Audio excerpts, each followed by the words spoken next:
Hello and good morning, Joanna. How are you? I'm great. How are you? Absolutely fantastic and very proud of your brand new book. This is not just a great story. This book is a work of art.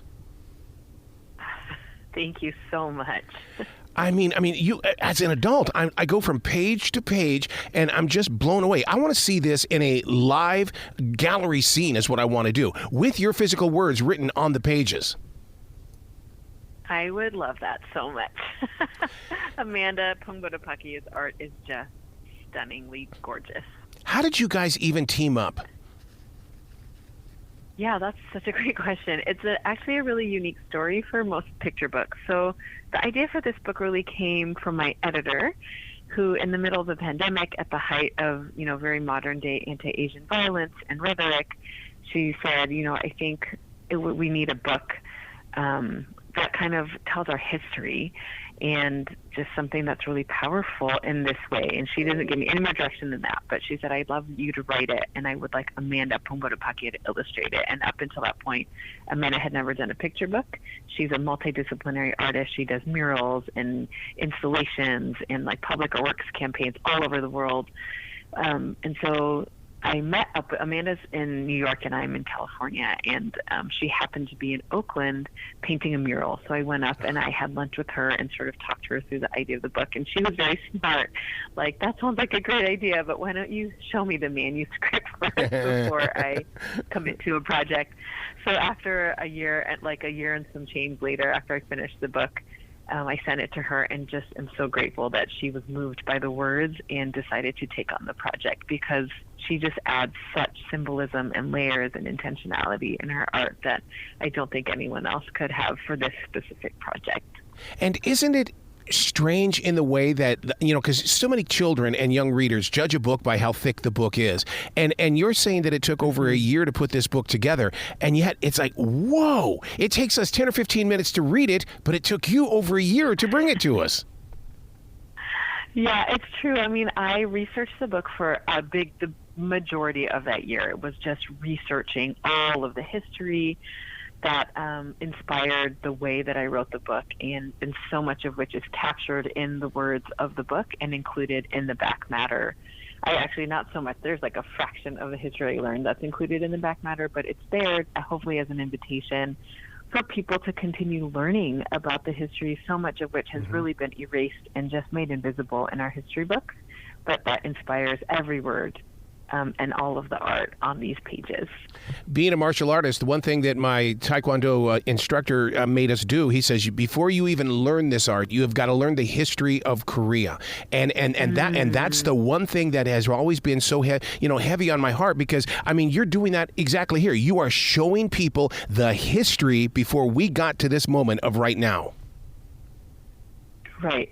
And I think it's so important to learn that. I love that that's what your Taekwondo teacher taught, because the more I learn, because I feel almost unrooted up until I researched and wrote this book, I feel like I've gained roots and a connection to shoulders that I stand on, that all of us really stand on, and just a deeper understanding of who we are as Asians, but as humans, yes, and who we always have been, and also who we can be and must be in the future.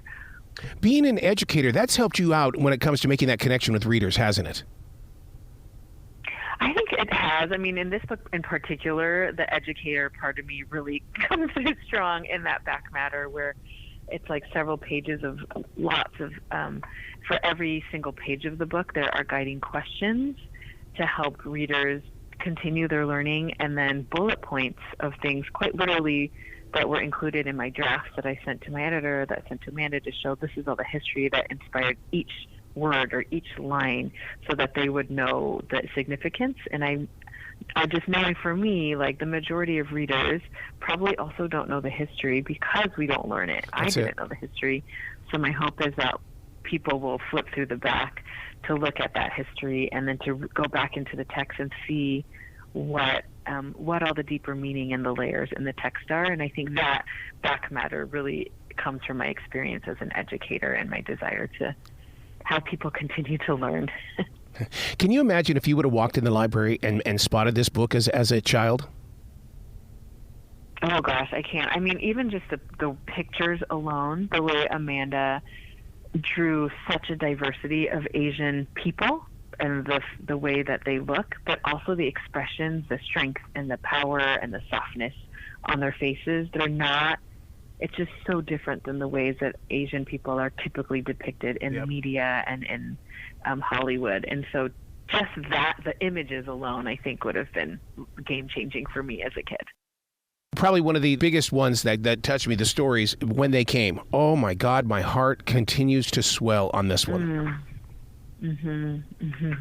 Yeah, when they came for that, which was not theirs, that page, I think really speaks to so much of the history of imperialism and colonialism, of the ways that the West has gone into Asian countries and, you know, really done a lot of things and taken things and affected systems there such that many people were either literally forced in chains to come or forced by circumstance to come here because of like the pillaging and ravaging of the homes and cultures and ways of life that they knew. And I think that that connection was also really new for me in understanding even my own personal history of why my family came and how connected that is to the systems and the histories and patterns in the world. One thing that listeners need to understand, especially the YA readers that want to be writers as well, and that is that you said something a few minutes ago that was very important. The research that you put into this product, and the thing is that for, and readers need to understand, this isn't just going to Google or Yahoo. You physically went out there and dug in to get the stories. Yeah, I really did. I mean, it's like the pandemic, so I couldn't go anywhere and physically interview people, but I read tons of books. I reread some books and just took notes. I watched documentaries. I did do some interviews, and I tried to visit as much as I could historical sites that were accessible to me. And I just, for me as an author, and even in a fictional, silly book, I always do research. It just helps to ground me and help me find the through line and the heart of the story that I want to tell. I mean, because you give them an identity, but it's in your words. There's no cut and paste here. These are your words, and you're giving them an identity. That's right. Right. I think it's less about me giving an identity and me trying to capture like the community and who we are and who we always have been, but in ways that speak from our hearts instead of ways that other people want to portray us. Is this a book of declaration? Yeah, absolutely. I mean, I think it's a call to action. It's a declaration. It's a call to unity and solidarity. It's a call to just use our voices and rise up together in our community, but also in connection with other communities as well.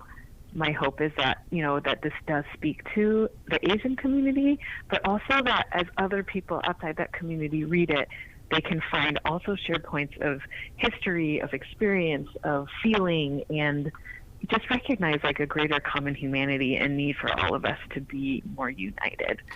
I wonder how many elders are going to pick this book up and are going to be blown away by it because of your truth and your transparency in it. Yeah, I think that's such an interesting question. I find that because of the ways that other generations have processed or have been raised or have found ways to survive, something that feels so distinctly like a call to action and change and revolution and resistance is sometimes jarring in a way that has shaken, out of a space of assimilation and fitting in and climbing the ladder. My hope is that it's jarring in a good way that helps people rethink the ways they've always thought and will shift the ways that they act so that, we can all feel that greater light together. Yeah. Where can people go to find out more about you and to give you lots of love? Because you've got so many books out there that need to be in people's personal libraries. Oh, thanks so much. My website is joannahowrites.com. You can find all of my books on there. You can find most of my books in almost anywhere you find books. And I would always support people to check out their local indie bookstores. And if they're not there or at the library, you can always request. And then people will know that there's interest. Oh, man, you got to come back to this show anytime in the future. You know the door is always going to be open for you. Thank you so much. It's such a pleasure to be here today. Well, you be brilliant today, okay? Okay, you too.